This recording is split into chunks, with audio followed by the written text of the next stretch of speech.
Hello class, today we will be teaching you about perspective and credibility.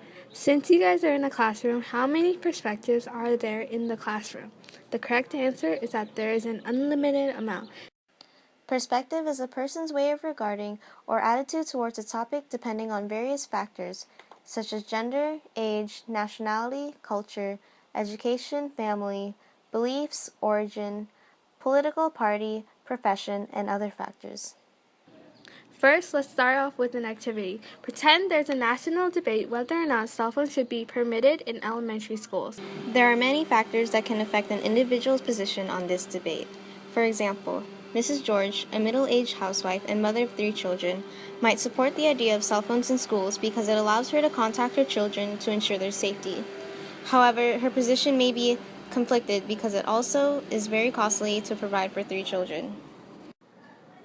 Jaden Smith, an 8-year-old boy who attends Hickman Elementary, also supports the idea of having cell phones in school as they are fun for games. As he is only a child dependent on his parents, economic factors does not influence his position.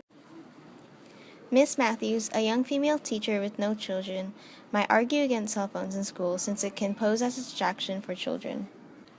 Mr. Chan, a Harvard alumni and businessman for AT&T, a cellular service provider, might support the idea of cell phones in school because it would widen the market and bring the company more profits.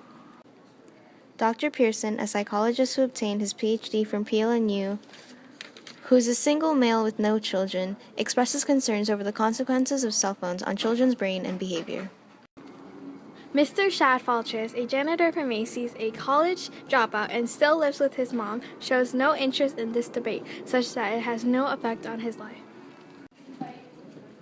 The factors that affect people's perspective also affects their credibility. Education is often considered the most important factor in evaluating credibility.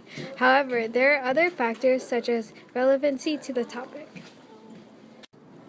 In evaluating credibility, Mrs. George and Miss Matthews are considered credible because of their relevancy to children.